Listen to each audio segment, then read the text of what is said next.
Hello बच्चों, कैसे हो।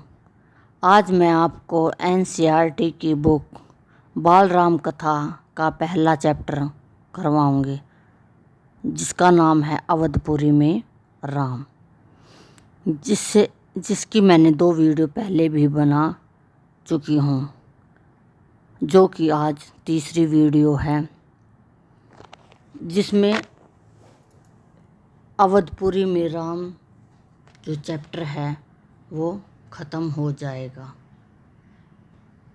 मैंने अवधपुरी में राम से संबंधित जो चैप्टर है वो 3 वीडियो में कंप्लीट किया है। अगर मैं एक वीडियो ही बनाती तो वो काफ़ी लंबी हो जाती, इसलिए मैंने इसके 3 पार्ट्स बनाए हैं। इस वीडियो को देखने से पहले आप वो दोनों पार्ट ज़रूर देखें। ऑनलाइन हिंदी स्टडी चैनल पर वो वीडियो आपको मिल जाएंगे। तो बच्चों, चैप्टर को शुरू करते हैं। चलो, सभी बच्चे ध्यान से समझेंगे और सुनेंगे।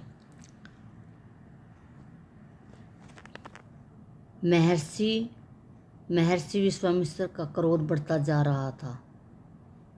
ठीक है, देखो, हमने पिछली वीडियो में बताया था कि महर्षि जो विश्वामित्र थे वो अपने आश्रम के लिए यज्ञ करना चाह रहे थे, और उनके यज्ञ में जो 2 राक्षस थे वो बाधा डाल रहे थे। वो दशरथ के पास आए कि आप राम को मेरे साथ भेज दीजिए, क्योंकि राम ही उनको राक्षस को मार सकता है। लेकिन जो राजा ये बात सुनकर बेहोश हो गए और वो हाँ नहीं कह रहे थे, तो महर्षि विश्वामित्र का क्रोध बढ़ रहा था। तो दरबार सशंकित था, और जो दरबार के जो लोग थे वो मतलब परेशान से थे, किसी अनिष्ट की आकांक्षा से, कभी कुछ कि राजा दशरथ को कुछ हो ना जाए, कुछ अटैक या कुछ ऐसा, मतलब कुछ हो ना जाए। वे कुछ समझ नहीं पा रहे थे। महर्षि और महाराज के बीच संवाद में, देखो बच्चों, मैंने आपको पिछली वीडियो में बताया था कि मैं जो भी आपको पढ़ाऊंगी वो पूरा डिटेल में पढ़ाऊंगी। मैं ये नहीं चाहती कि मैं चाहती हूँ कि आपको हर बात समझ में आए, हर शब्द का मीनिंग पता होना चाहिए। संवाद क्या होता है बच्चों? संवाद का मतलब होता है जब हम आपस में 2 व्यक्ति या 2 लोग या 2 समुदाय आपस में बात करते हैं, आपस में बात करना। ठीक है, तो संवाद में कुछ बोलना उचित भी नहीं था। मुनि वशिष्ठ चुपचाप आकर महाराज दशरथ के पास खड़े हो गए। थोड़ी देर बाद दशरथ उठे। स्वयं को संभालते हुए उन्होंने महर्षि से विनती की। विनती मतलब यहाँ पे क्या है बच्चों? विनती का मतलब है प्रार्थना की। ठीक है, विनती प्रार्थना की या रिक्वेस्ट कह सकते हैं। ठीक है, महामुनि, मेरा राम तो अभी 16 वर्ष का ही हुआ है, वह राक्षसों से कैसे लड़ेगा? राक्षस मायावी है। तो जो राजा दशरथ था वो कह रहे हैं, क्योंकि वो जो महर्षि विश्वामित्र है वो इतने महान हैं कि वो जो दशरथ है वो उनको मना नहीं कर सकते, इसलिए वो उनको समझा रहे हैं कि मेरा जो पुत्र है राम, तो वो तो अभी 16 वर्ष का ही है, वह राक्षस से कैसे लड़ेगा? राक्षस तो बहुत ही ज़्यादा मायावी होते, मतलब छल कपट करने वाले होते हैं। वह उनका छल कपट कैसे समझेगा? उन्हें कैसे मारेगा? इससे अच्छा तो यही होगा कि आप मेरी सेना ले जाए, मैं स्वयं आपके साथ चलूँ, राक्षसों से युद्ध करूं। महर्षि विश्वामित्र ने कोई प्रतिक्रिया व्यक्त नहीं की। क्रोधित थे पर उन्हें व्यक्त नहीं कर रहे थे। उन्हें अपने यज्ञ के नियम याद थे। ठीक है बच्चों, देखो यहाँ पे जो है क्रोधित थे मतलब बहुत ही ज़्यादा गुस्सा आया हुआ था। व्यक्त मतलब व्यक्त करना मतलब अपनी बात को कहना, कह नहीं पा रहे थे। यज्ञ के नियम याद थे। क्रोध करने से यज्ञ खंडित हो जाता, अनुष्ठान अधूरा रह जाता। और जो महर्षि विश्वामित्र थे वो जो दशरथ का जो व्यवहार था, या वो व्यवहार तो बुरा नहीं था लेकिन वो जो चिंतित थे, वो हाँ नहीं कह रहे थे, तो उससे वो क्रोधित थे लेकिन वो व्यक्त नहीं कर पा रहे थे। तक व्यक्त कर देते तो जो यज्ञ जो करना था वो शांतिपूर्ण ढंग से करना था, तो इसलिए वो जो अनुष्ठान था वो अधूरा रह जाता। मैं राम के बिना नहीं रह सकता। कौन कह रहा है? मेरा दशरथ, कि मैं राम के बगैर बिना नहीं रह सकता।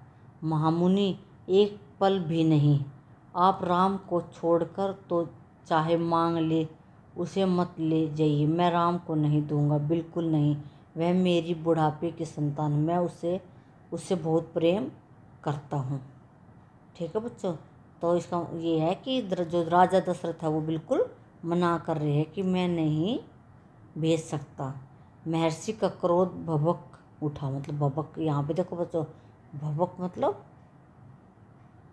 जैसे आग बिल्कुल ऐसे हो जाती है ना, जैसे तेल होता है, पहले तेल गर्म होता है फिर वो उबलने लग जाता है, जैसे खंगोलना बोलते हैं। तो भभक उठा मतलब बहुत ही ज़्यादा गुस्सा आ गया, मतलब बहुत ही ज़्यादा कंट्रोल से बाहर हो गया। दरबार मंत्रीगण और ऋषि मुनि सख्ते में आ गए। जो वहाँ के दरबार के जो मंत्रीगण थे और जो ऋषि मुनि थे वो मतलब उनका होश उड़ गया, मतलब वे चौंक गए। आप रघुकुल की रीति तोड़ रहे हैं। कौन कह रहा है ये बात? कि महर्षि विश्वामित्र कह रहे हैं कि आप रघुकुल की जो रीति है वो तोड़ रहे हैं। देखो मैंने आपको पिछली वीडियो में बताया था रघुकुल क्या है। राजन वचन देकर पीछे हट रहे हैं, यह बर्ताव कुल के विनाश का सूचक है। वो कह रहे हैं कि आप वचन दे के पीछे हट रहे हैं, यह जो बर्ताव होता है वो कुल मतलब यहाँ पे वो कुल नहीं है, यहाँ पे एक कुल होता है जैसे कुल टोटल, लेकिन यहाँ पे कुल के विनाश, कुल मतलब वंश, ठीक है, का सूचक है। आप जानते हैं कि मैं स्वयं दुष्ट राक्षसों का संहार कर सकता था। वो क्या महर्षि विश्वामित्र कह रहे हैं कि आप ये बात अच्छी तरह से जानते हो कि मैं भी राक्षसों का संहार मतलब उनको मार सकता था, लेकिन मैंने संन्यास ले लिया है। अगर आप राम को नहीं देंगे तो मैं यहाँ से खाली हाथ लौट जाऊँगा। वो कह रहे मार तो मैं भी सकता हूँ लेकिन मैं संन्यास ले चुका हूँ। जो सन्यासी होता है वो नहीं किसी को मारता है, नहीं वो कुछ मतलब मैंने आपको पहले भी बताया था, जो सन्यासी होते हैं वो परिवार से हर तरह से संन्यास ले रहे हो। उन्हें अपने आश्रम का यज्ञ करवाना है, इसलिए वो उनको ले जा रहे थे। बात बिगड़ती देखकर मुनि वशिष्ठ आगे आए। महाराज दशरथ को समझाया राम की शक्ति के बारे में, प्रतिज्ञा तोड़ने के संबंध में, महर्षि विश्वामित्र के साथ रहने पर राजकुमार राम को होने वाले लाभ के बारे में। तो जो मुनि वशिष्ठ थे वे राजा को समझाते हैं कि जो अगर महर्षि विश्वामित्र के साथ वो जाएंगे तो इससे बहुत ही ज़्यादा राम को फ़ायदा मतलब शिक्षा ग्रहण करके वे वापस लौटेंगे। राजन, आपको अपना वचन पूरा करना चाहिए। कुल की रीति यही है। प्राण देकर भी अपने पूर्वजों के ने वचन निभाया है। आप राम की चिंता न करें, महर्षि होते उनका कोई कुछ नहीं बिगाड़ सकता। जो वो वशिष्ठ है, मुनि वशिष्ठ कह रहे हैं कि आपको अपने जो आपके जो माता पिता थे उनके पूर्वजों का वचन निभाना चाहिए। आपको राम की चिंता नहीं कर, वे महर्षि विश्वामित्र के साथ उनको कुछ नहीं होगा, वो ठीक रहेंगे, चिंता करने की कोई बात नहीं है। महाराज दशरथ की चिंता कुछ कम हुई, पर मन अब भी खिन्न था, मतलब मन में अभी भी बेचैनी सी थी। पुत्र बिछो का दुख सभी तर्कों पर भारी पड़ रहा था। ठीक है। गुरु वशिष्ठ ने कहा, महाराज महर्षि विश्वामित्र सिद्ध पुरुष है, तपस्वी है, अनेक गुप्त विद्याओं के जानकार है, वे कुछ सोचकर ही यहाँ आए हैं। वो कह रहे हैं कि जो महर्षि विश्वामित्र है वो बहुत ही ज़्यादा मेर से भी ज़्यादा ज्ञानी हैं और वे तपस्वी है, वे बहुत ही विद्याओं के जानकार, वे कुछ सोच समझ कर ही यहाँ पर आए हैं। ठीक है। राम उनके अनेक नई विद्याएं सीख सकेंगे। आप राम को महर्षि विश्वामित्र के साथ जाने दें। कौन कह रहा है?